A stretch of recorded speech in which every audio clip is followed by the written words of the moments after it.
be alive in this land of ours. Good to drive in this land of ours.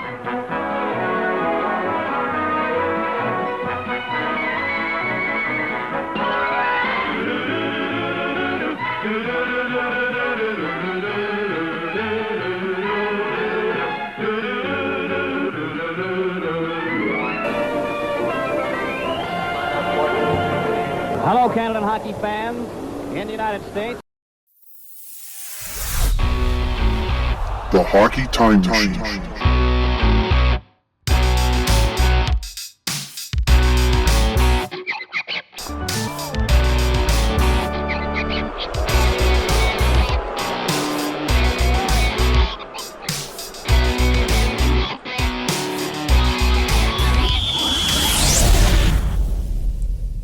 Hello, everyone, and welcome to Hockey Time Machine. I'm Glenn Dreyfus. 25 years ago next month, the Whalers played their final game in Hartford. Let's move on to question 4, and I also have some bias in this one. And this question is about the Whalers logo. You only have 2 choices. Love it or really, really love it. Okay, Chuck, you go first. Oh, well, there's no question in my mind. When I first saw that logo, I really, really loved it. I thought it was so creative with the fluke and the H and the W. And thank the Boston Bruins for forcing the Whalers to be the Hartford Whalers as opposed to the New England Whalers, or that jersey probably wouldn't have been used with the H in there. So, yes, really, really love it. Agree 100%. I talked to Peter Good, who's the graphic designer who put together the logo. It's remarkable to me that looking at how these things evolve and the fact that one person could be responsible for producing that logo. And I'm going to put in a plug for the book because Peter Good was great enough to share with some of his early designs, share with me. And they're in the picture section of the book where, some of the trial and error, he's held on to those all these years later. And some of the trial and error and things he tried, harpoons and different color accents and how he ultimately came to that logo, I think is spectacular.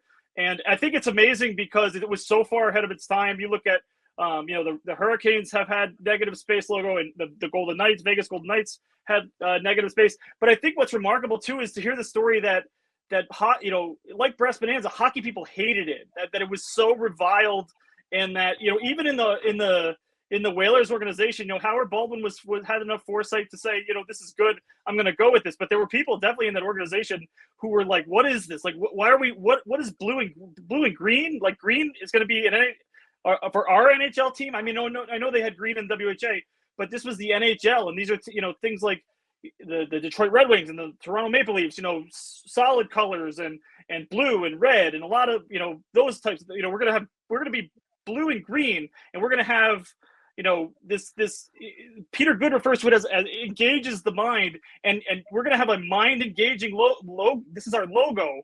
And I think what's unfortunate is that Brian Burke came in later on and changed the logo, changed the color scheme. And it's the logo and color scheme that I grew up with, the navy and with the gray accent.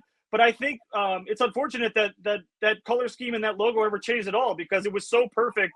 And I think that's why, that's really the reason the Whalers keep living on, is because, the logo is so spectacular and the color scheme was so perfect, and those green jerseys are awesome. And the white home jerseys with the blue tail were incredible too. It was so far ahead of its time, and it was so unique that I think that's why hockey people tend to gravitate towards it.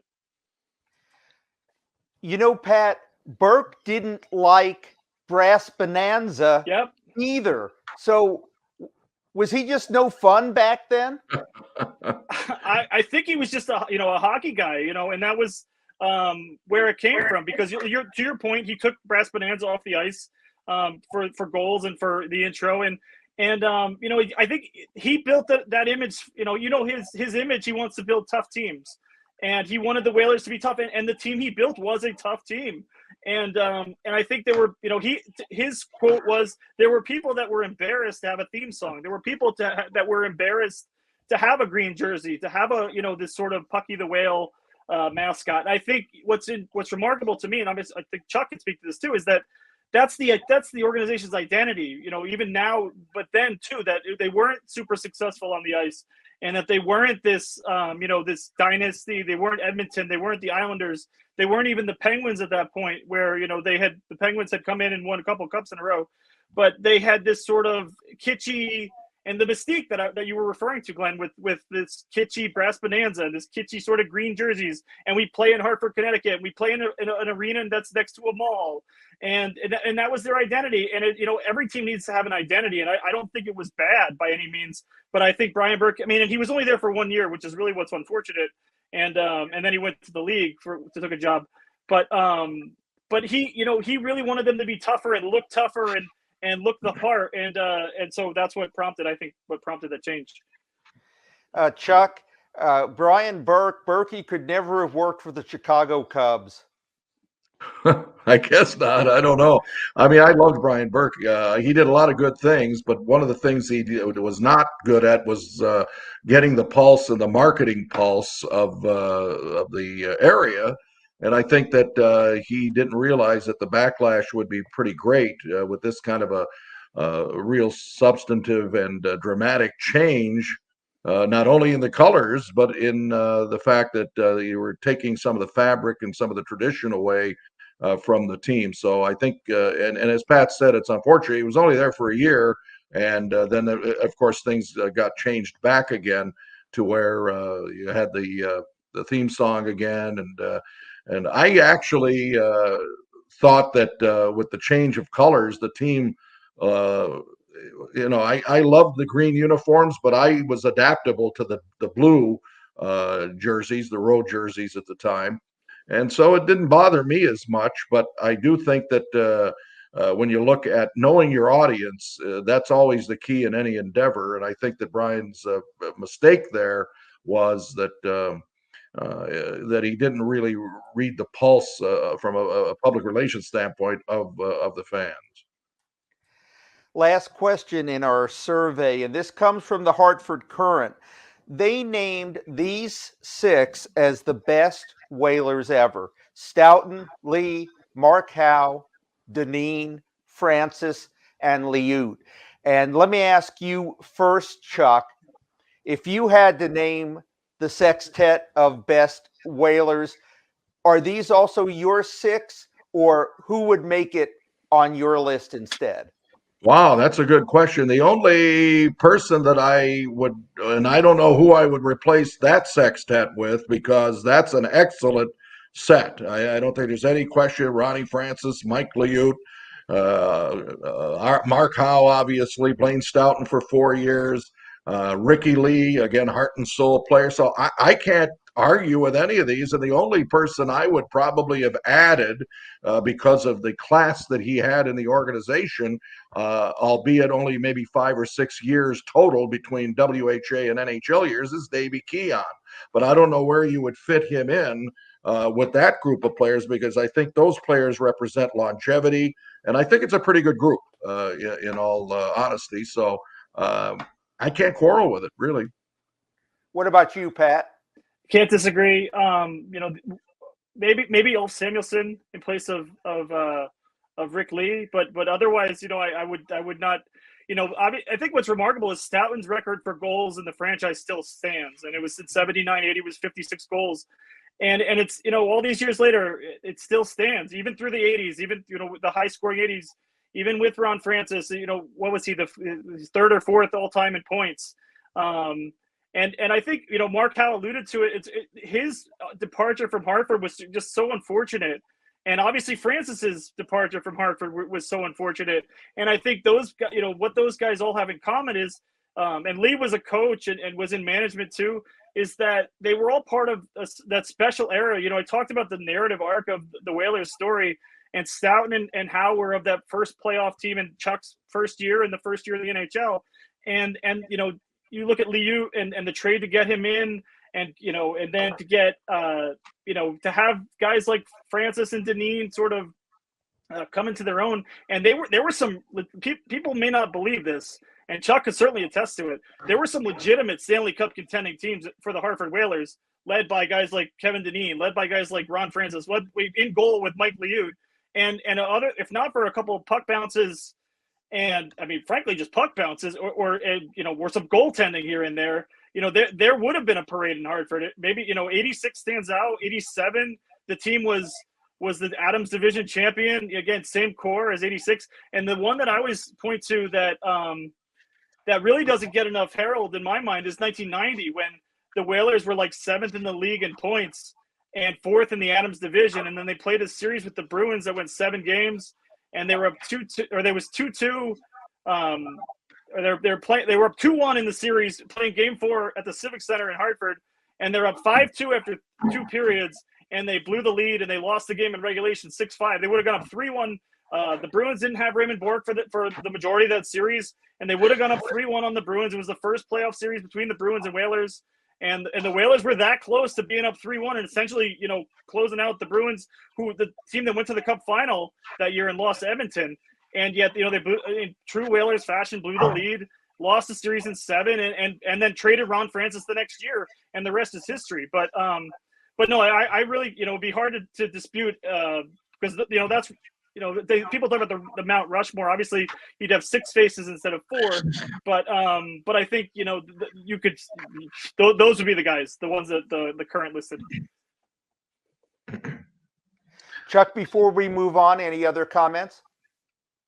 No, I just have enjoyed this. I like to see, if we ever do this again about the history of the team. We've just kind of scratched the surface. Oh, listen, Chuck, we're not done with you. I just meant about the 6 players. We got some more to talk about. Oh, okay. Well, no, I mean, I don't have any other. Okay. It would, what would be interesting is who the fans think the best management was over that period of time. That would be a tougher one, I think.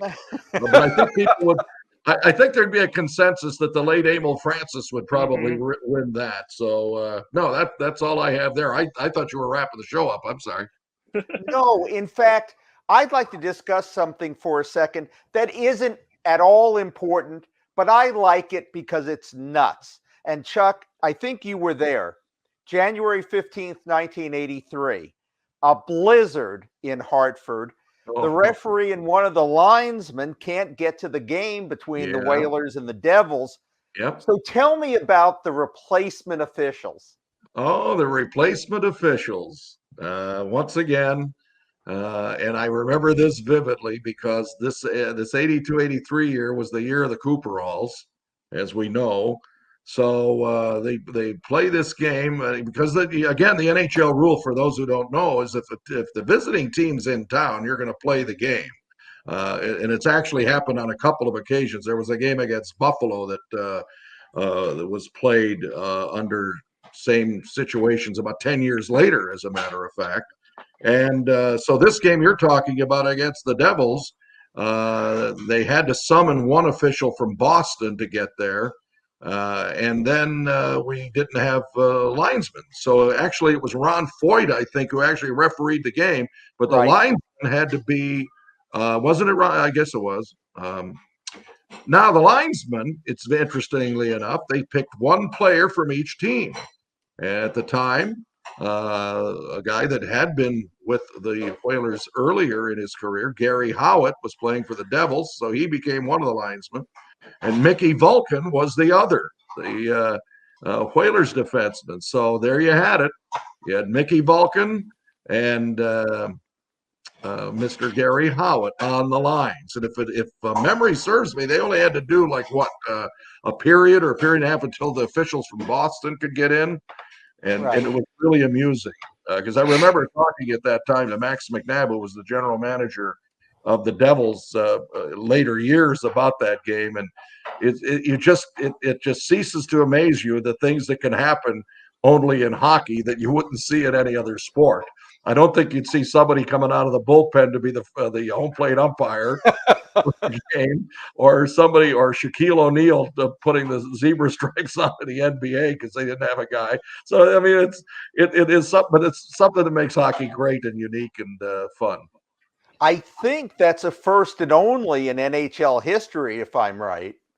Well, and then you had the donut game where you had off-ice officials that have to officiate in New Jersey when Jim Schoenfeld insulted Don Koharski, and so then the officials walked out in that year. And Okay, yeah, other than that, we know in that Have Another Donut game that's that right. Yeah. the replacements wore like yellow windbreakers. But Well, they what did haven't come up. Mick, Yeah, they didn't have any. They didn't have any officiating uniforms, and there was a guy. I think John McGinnis is one of them, an off-ice official with the Devils that I saw for many years after that, and he was one of the guys that he was actually a minor league, not a minor league, but a youth hockey official in New Jersey, and so he had some credentials. But that was the only other time I can recall where you didn't have the regular officials doing a game. do you happen to recall what Mickey Vulcan and Gary Howitt wore?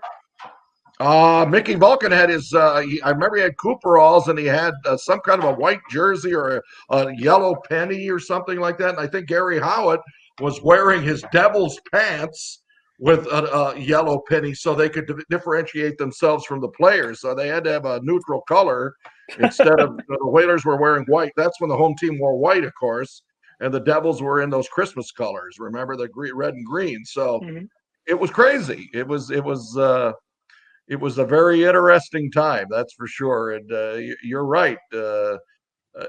Kenny Danico and I always talk about this whenever we see each other. When we saw each other when I was working, and we laugh about it because he was coming off his broken leg at that time of the year because he got hurt. You'll recall behind the net in a preseason game against the Whalers earlier that season in a preseason game when he ran into Eddie Hospodar and his leg Eddie kind of fell on his leg and broke it as they were battling behind the net. And so we always have a joke about that. And it's a great trivia question. Who were those two linesmen? So I'm sure great Whaler fans, and I'm sure Pat knew the answer too. Well, let's move ahead now to 1986. The Whalers sweep Quebec in the playoffs and come within a goal of reaching the conference final. One of those, if for a puck bouncing one way instead of another, as Pat said. And then the team is honored with a parade. So, Pat, which was more surprising, the postseason run or the parade?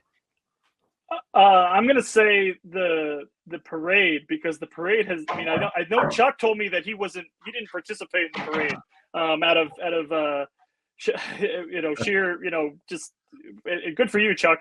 But I think the run was pretty surprising to begin with, because the Whalers hosted the All-Star game that year, and right as they were going into the All-Star game, they were in a tailspin. Ron Francis was injured; he had a broken leg.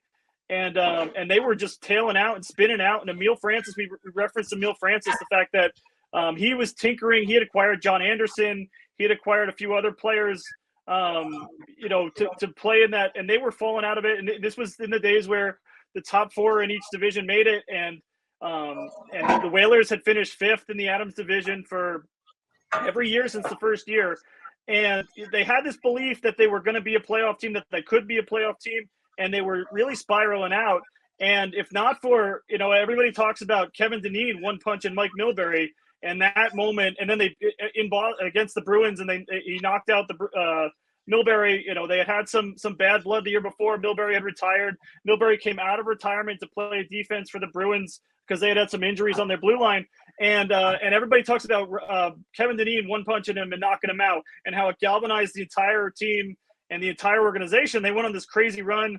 They were like 8 points back of a playoff spot with something like, I don't know, like 6 weeks, maybe 6 weeks to go in the regular season, which, like, to think of now, to be 8 points out to make the playoffs. They made the playoffs by 4 points.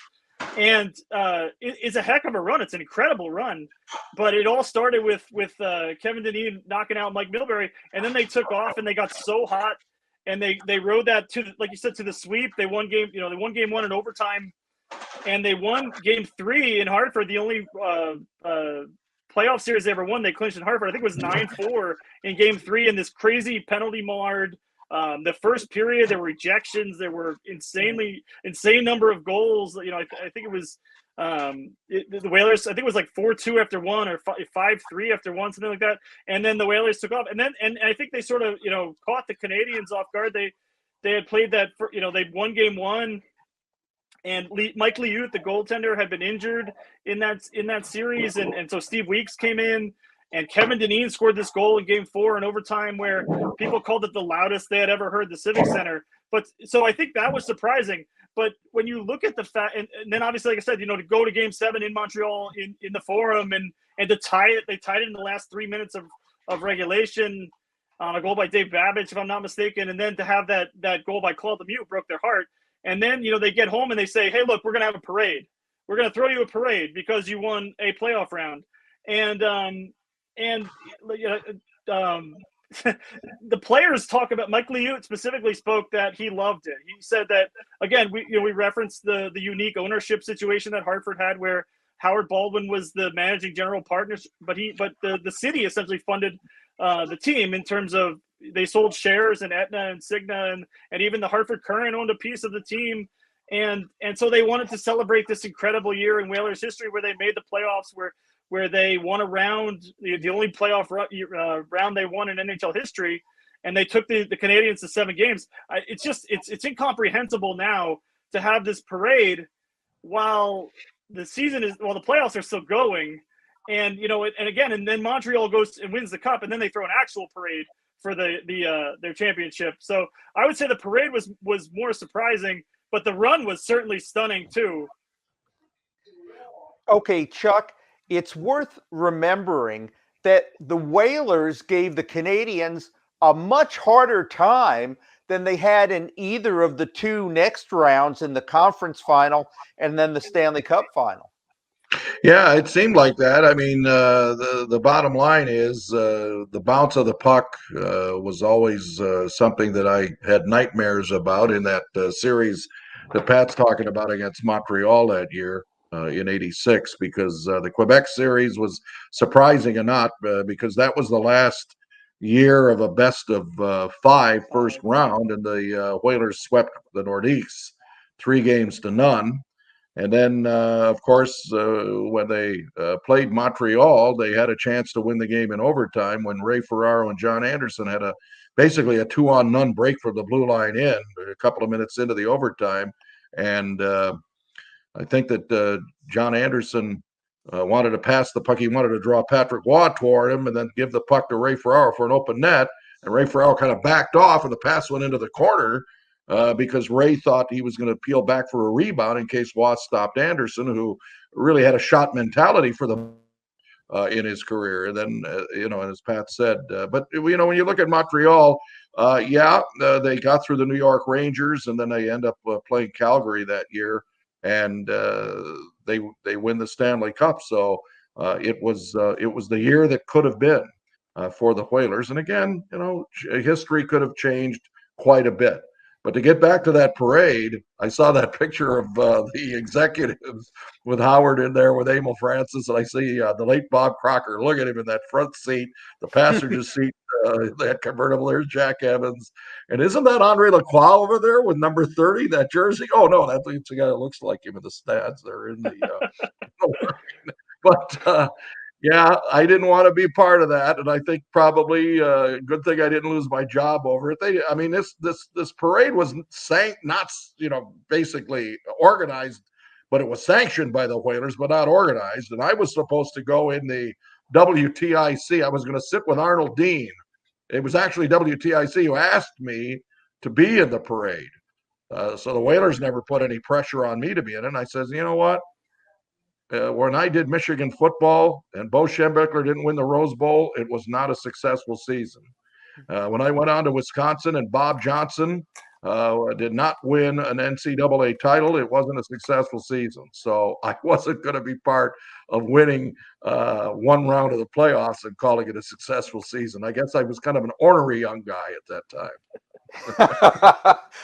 You had principles. Again, there shouldn't be a Whalers night in Raleigh. I'll bring that up again.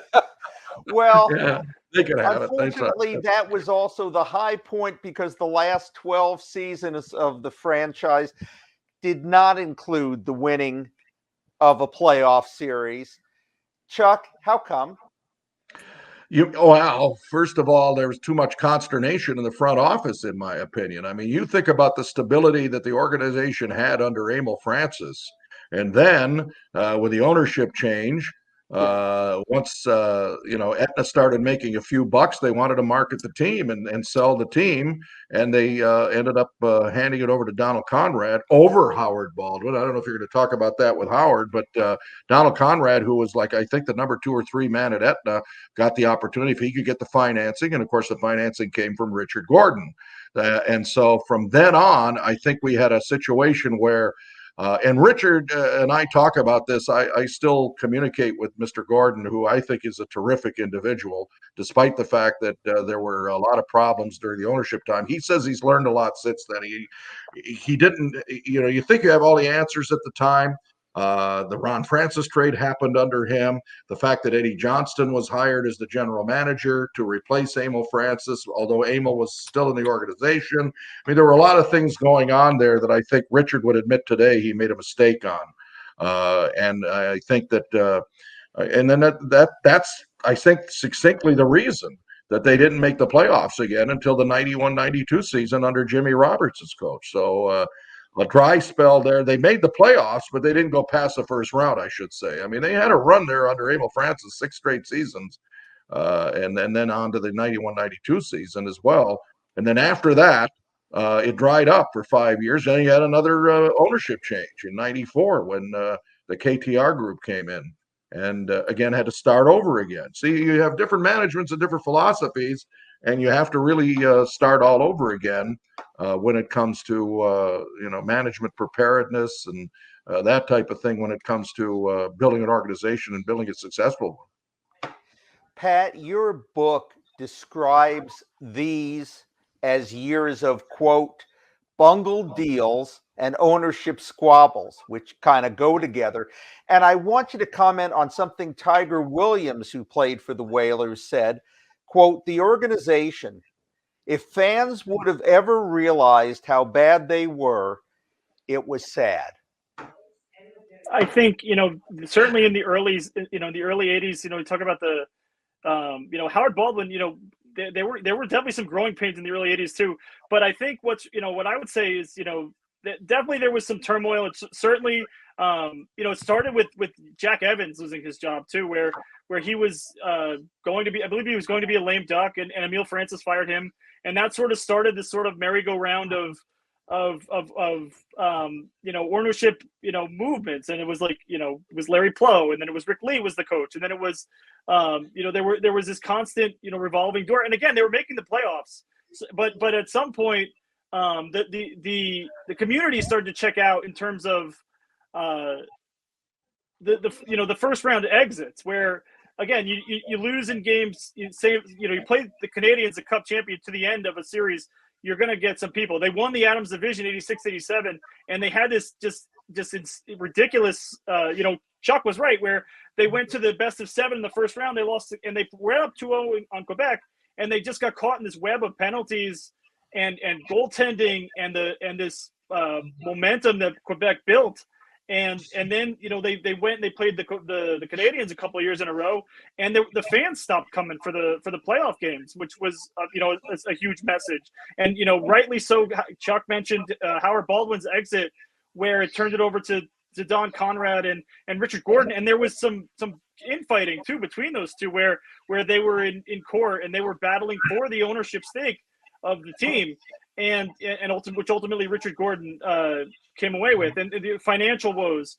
And Hartford was always a small market, and as the revenue streams cropped up in other places, in other cities, as teams expand, as the league expanded, it became harder and harder to compete in Hartford. And I think the Ron Francis trade is really we can talk about first round exits, and we could talk about owners and coaches and general managers and jersey changes and whatnot. But to talk to the Ron Francis trade to Pittsburgh, when it was him and Grant and Ulf Samuelson and Grant Jennings for Zarley Zalapsky and John Cullen, was really, I refer to it in the book as a detonation, and it was referred to me by Michael Arrace, who covered the team for the Hartford Current, works for the Columbus Dispatch now, and the detonation of an era, because they had this incredible, this talent, this Stanley Cup caliber talent, again, with with character guys, with guys who love to be in Hartford.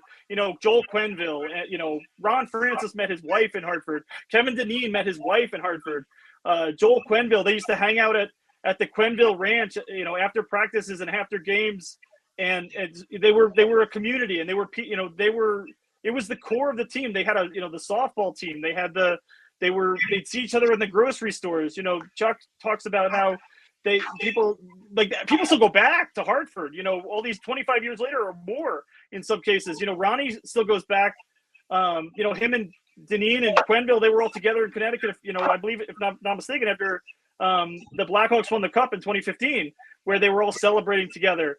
And so, and yet, when Ron Francis gets traded, it's the missing link to 2 consecutive Cup teams in this sort of dynasty caliber program in Pittsburgh, and then the city almost doesn't recognize the team beyond that, because again, you're talking about Emil. You had consistency with Emil Francis and Jack Evans and Ron Francis and Joel Quenneville and Ulf Samuelsson, and as the team didn't win in the first round, there was there were some question marks about, well, can we win with Ron Francis? And is Ulf Samuelsson really a player we can build around? And then Ulf got upset. He wanted to compete for the Cup, and he didn't think he was going to be able to do it in Hartford. So I certainly there was definitely management issues, but and definitely some terrible decisions got made in there. But ultimately, I think it was puck luck too, to some degree. I referenced the '90 series in Boston. I referenced '87 against Quebec, where they're up 2-0, and the series didn't go their way, and they got caught up in Dale Hunter and some other crazy nonsense. But ultimately, Chuck and I talked a few years ago for the book, and we sort of agreed with sort of an economics thing that was why the team sort of got doomed ultimately. Not that it was destined to fail entirely, but that the league and the economics and all these things sort of caught up in Hartford, and they didn't have an answer necessarily to account for it all. So the detonation, March 4th, 1991, when Ron Francis, Ulf Samuelsson, Grant Jennings traded. Think about the team that the Whalers had in 1990. Listen to these names: Francis, Samuelsson, Babbage, Young, Dineen, Verbeek, Ferraro, Cote. I mean, that's a team that you could have won with. And Chuck, maybe if they had stayed together, maybe they would have. Yeah, I think so. But I think ultimately the economics of the game changed. Everything changed when Eric Lindros wouldn't go to Quebec, in my opinion, for the league. And then you had the expansions that we're talking about. Of course, the single expansion to San Jose in '91, not big deal. But then once you got people coming in from Ottawa and then Tampa and then Florida and Anaheim a couple of years later, that changed everything. And so did the mood of the Players Association, because while the 80s were run by Trottier and Gretzky in terms of the Players Association, they were pretty amicable because of Alan Eagleson's relationship with the owners in the NHL, that everything was, from a cost standpoint, pretty, let's put it this way. You'd have the haves and the have-nots in terms of ticket sales, but you didn't have salaries going crazy. And if you did want to offer somebody, I remember when $1 million contract went to Brett Hull, he was the first $1 million guy after Wayne Gretzky was offered that. And then the gates opened in the late 80s, early 90s. And then once you had the player strike in 1992, that changed everything. So I think from a standpoint of being a small market team, it was a blessing and a curse for the Hartford Whalers. And I think that's part of the aura and the mystique. And you talked about the longevity of why are the Whalers a team that is still so popular today? Why do people? It's not because of Whalers night in Raleigh. It's because the bottom line is it's still seen as the last of the small market teams. I mean, right now with the salary cap, everybody's got a chance to spend whatever they want to spend. But it was untenable back in those days. And I would contend that Hartford was the only small market team in the United States back then. Because if you remember, the other 3 WHA teams were Canadian based and had a bigger fan base. So that was another problem, I believe. But when we went from 80s to 90s, and especially after the players' strike and then the strike of 92, which lasted a couple of weeks, players tried to assert themselves before the playoffs, got what they wanted in terms of ancillary income. But then in 94, when we had the entire lockout that knocked out all but 48 games, that was the beginning of the end for a team like Hartford. And of course, 3 years later, we saw what happened. So economics were the biggest thing that that killed the Whalers, because I really believe that unless even if the team would have had the success that we're talking about, Glenn, that with the team, and it was a good team, but the economics wouldn't have been there. I don't think people would have paid $60, $70, $80 for tickets eventually, even if they would have had a new building. That would have been interesting. But of course, they didn't have that opportunity because the team wasn't as successful as it should have been to drive that opportunity. So it was kind of the chicken and the egg thing. If you're not winning, you're not going to draw. But would they have drawn even if they would have won with the economics that were changing in the National Hockey League? And the death notice comes a couple of weeks before the end of the regular season in 1997. Before we discuss, here's dueling sound bites from the governor, the mayor, and soon-to-be Carolina Hurricanes owner, Peter Karmanos. The Whalers would not agree to a long-term lease, rent-free, $147 million facility, pay all the costs for the next 3 years, and no surcharges or taxes on tickets or suites. In addition to that, they wanted the suites, the luxury suites, to all have been sold and committed to by May 1st, and that season tickets would reach 13,000 by May 1st. Well, if the state of Connecticut was willing to spend taxpayer money to subsidize the team, yeah, of course we could have stayed. Every time the state responded to the Whalers, the bar went up, and the bar went up, and it just seemed like he did not have any intentions. As I read through that stuff today, it just got more ridiculous. To our loyal fans and to the corporate community who worked so very hard on this, we want to say how deeply sorry we are that things are working out this way. Separate fact from fiction here, Pat. The only people, as I see it, that were not at fault for the team leaving were the Hartford fans. They definitely have their share of blame to be thrown around, to be frank, because and honestly, like Chuck said, who could blame them, because the team wasn't winning. Team didn't make the playoffs for the last 5 years. They were in Hartford, and but season tickets went to I was told around 6,000 after the Ron Francis trade, which if you're trying to drum up support and keep a team in town, that's not going to help your matters when you give off the impression that people there don't care. But to your point, Peter Karmanos, I'm grateful to him because he was such a great resource for my book. And he doesn't talk a lot about Hartford. And for some reason, he was willing to speak with me on the record. I went to speak with him near Chuck's old stomping grounds out in Birmingham, Michigan. And the way Peter Karmanos put it was that he felt that he was kicked out of Connecticut, of Hartford, because Governor John Rowland, they said they had a meeting at the governor's mansion in January. It actually predates all the move stuff. And that, Peter Karmanos talk about it, where he said that, they had a meeting and they said, don't say the team needs to move if they can't get a new arena. And then Rowland went on the record the next day at a press conference and said, he was asked, will the team need to move if they don't get an arena? And the governor said yes.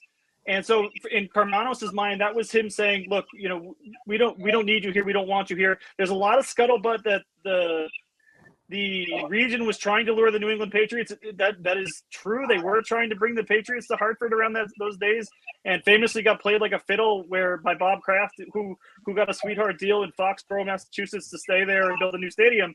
The people that I was told from the Rowland camp said that they were willing to do both, that the Patriots deal was not a detriment to retaining the Whalers, and that, like the soundbite said, that every time they would meet a demand, the ask would go up. And I think I honestly think that was in Karmanos' mind as the proud and I'll say stubborn guy that he is. He thought that it didn't matter at that point. No matter what they asked for, they didn't want them there, and that he started trying. He wanted to get out, and obviously the story goes he wanted to go to Columbus initially, and they couldn't get a referendum passed for the arena. And then he was sort of up a creek because he looked at Minnesota, he looked at San Diego, and ultimately got a phone call from the mayor of Raleigh. They're building a new arena for NC State basketball, and he said, "Hey, look, we could use a tenant. Do you want to come play in Raleigh once it's done?" And then obviously they went to Greensboro, and that was a mayhem. But yeah, so I mean, but that's just how I understand the story is that Peter Karmanos and even the players, Kevin Dineen said that too, used that language that that the governor kicked them out. And I was curious to know, because, that's not part of the story. People don't talk about, well, the governor kicked us out. But from the organization's perspective, for the people who were there, that's how they see it. Well, Chuck, I want to play your final sign-off from the last game, and then we'll have you comment. All righty. The surrealistic final scene of the Civic Center Coliseum. You don't normally see the numbers hanging around at the end of a season. But listen, they're not hanging around. They're just trying to seep in what is left of the memories of National Hockey League play in the city of Hartford, Connecticut, USA. So that's the story from Hartford. The Whalers 2, the Lightning 1. And somewhere along the line, we will see you in another place, in another time. And again, God bless all of you fans. And remember one thing, you may have lost the NHL, but you have not lost the memories. I'm Chuck Caton. Good day, everyone. Whew. Well, Chuck? yeah. Yeah, it still gives me goosebumps. Glenn and Pat, thank you. That came from the heart. I mean, you don't script anything like that. I purposefully did not. I wanted to let the moment seep in, and it still brings me to tears today because it didn't have to happen. I think there's a lot of things that have been said, and this is where misunderstandings always occur when one side talks about things and another side doesn't. I will just say that I trust the businessman more than I trust the politician. Let's put it that way. All right. That'll tell you where I stand on it. And I am not saying that because Mr. Karmanos was my boss when we made the transition, because there was a question whether or not I was going to even come to Carolina, because like a lot of people that might be watching this and a lot of people at the time, I was saying to myself, what in the heck are we doing going to Raleigh, North Carolina? But truthfully, that's how I felt, because as Pat said, there's one city he left out that Mr. Karmanos wanted to go to, and ironically does have a National Hockey League franchise now, and that's Las Vegas, Nevada. Because, he was 30 years looking at 25 years or 20 years too early. Who would have ever thought we'd have betting sites advertising on NHL games and sports teams in general? Yet Gary Bettman at the time said, you can't go there. We don't condone this. But Peter Karmanos could have been a groundbreaking. If he had to move anywhere, he wanted to go to Las Vegas. He knew the Columbus situation, as Pat documented, was untenable because there was not going to be any corporate support for a relocated team. And Minnesota was not viable.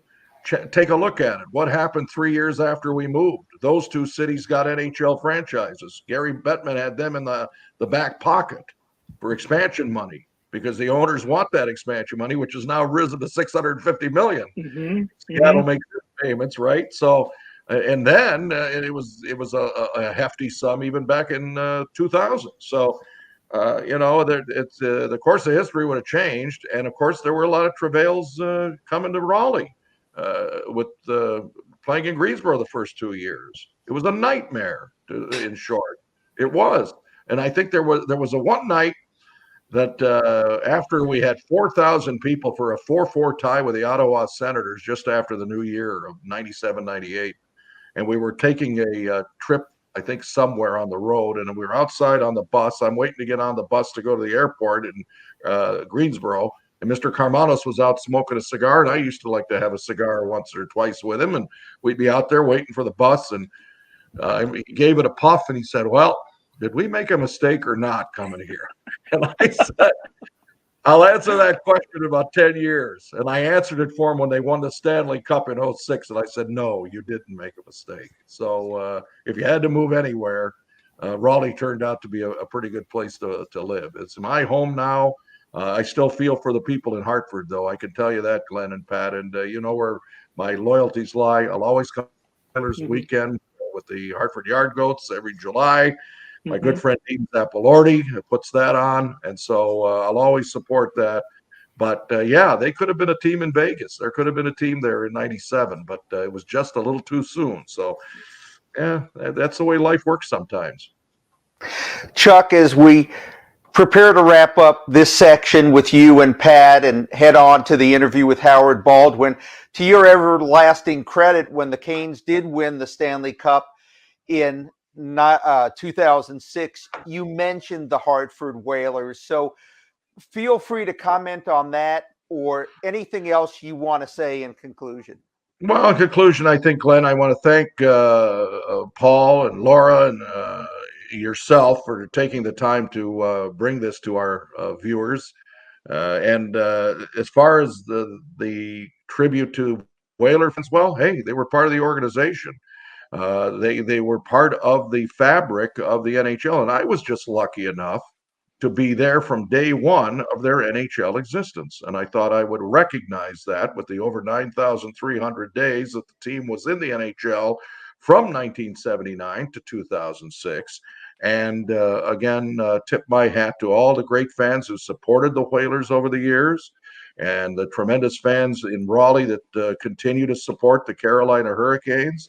I think it's wonderful. And I just can't believe, I guess it's because we're all getting a little older, that this team's been here 25 years now in Raleigh when they spent 18 NHL seasons in Hartford. So it's almost going to be surrealistic someday that, and knock on wood, the organization never moves again.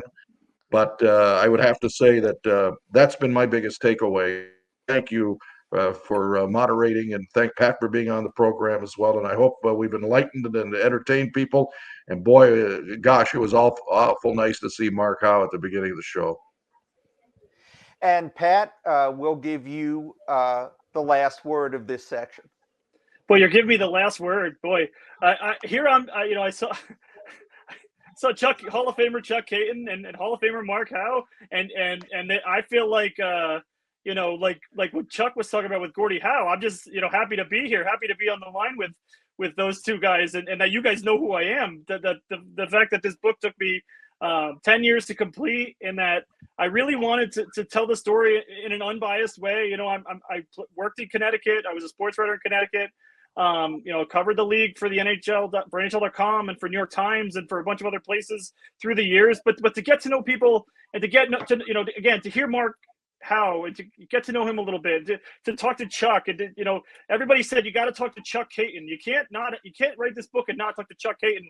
And I'm just so grateful for all the people who gave me their time through the years, whether it was Ron Francis, whether it was Kevin Dineen, whether it was again Mark Howe or Chuck or Jeff Jacobs or John Forsland, or anybody through the years that I was a 26-year-old kid in Connecticut. Essentially my sports writing career was dying. I was covering Fairfield, Connecticut high school sports, and I had an idea to write a book. And Howard Baldwin was one. Mark Howe was the second interview I did, and Howard Baldwin was the third. And the project took off, and I'm ashamed to some degree that it took me 10 years to complete. But I'm so excited and so ecstatic for how it came out, and so grateful for how it came out, and to, then to see you guys and have you guys have the reception from Whalers fans to talk about. What I really wanted to do was to tell the story of the team. For the people who lived it, but also for the people who may not know the history of the Whalers, because I started with a blank slate. I certainly didn't have the experience in terms of lived experience that Chuck did, or a lot of people did, but I really just came in with a blank slate and wanted to tell the story of the team, because it hasn't been done before. And if not for Chuck, and if not for Mark Howard, if not for Howard Baldwin, through the years, and Ron Francis and Ray Ferraro and Kevin Dineen and all these people, who knows whether there'd be a book about the Whalers at this point. And that I just feel so fortunate to be the person that was able to do it and put it together and execute it. And I'm just so grateful for the response that it's gotten so far. The book came out in October, and it was #1 on Amazon the day it came out in terms of hockey books. And this is my first book, and it took me, it took a lot of crazy twists and turns. I wasn't sure I could do it. I wasn't sure, I could become, get on the level where I could tell these stories and get on to the point where, people, Whalers fans and Whalers people who lived it would take me seriously enough and take the stories seriously enough. And the reception's been fantastic. And I couldn't have done it again. I love the hockey community. There's a lot of problems with the hockey community with in terms of inclusion, in terms of diversity, in terms of, some of the things that we hear on a daily basis. There definitely is a place for more inclusion and more diversity in hockey. But I'm so grateful for the hockey community, because it's a small group of people. I mean, I think you guys would agree. It's a small group of people. It casts a wide net, but it's people helping people in a lot of ways. And whenever I had a question, whether it was to talk to, an email, to send Chuck an email, or to send Mark Howe an email, or to send, whoever, or to talk to one person who would put me in touch with this person, who put me in touch with that person. The first interview was Ken Holland, and Ken Holland played 1 season in the book, and Ken Holland put me in touch with Mark Howe, and then Howard put me in touch with another person, and it just sort of fed on itself. And so I'm so grateful to be this little part of this hockey community with this book. I keep this book on my desk, just because I'm so proud of it. I'm so ecstatic for how it came out. And again, it took me 10 years to complete. From the first interview I did with Ken Holland was November 2nd, 2011, and the book came out on October 15th, 2021. And it shouldn't take anyone 10 years to write a book, but I'm so grateful that I had the opportunity to do so. And I'm so grateful again to Chuck and to Mark and to all the producers and to you, Glenn, also for considering me and for having me on here, because I could talk about the Whalers all day, and I love hearing stories about the Whalers. And I'll close with this, because I said this, that one of the real treats was hearing stories about Gordie Howe.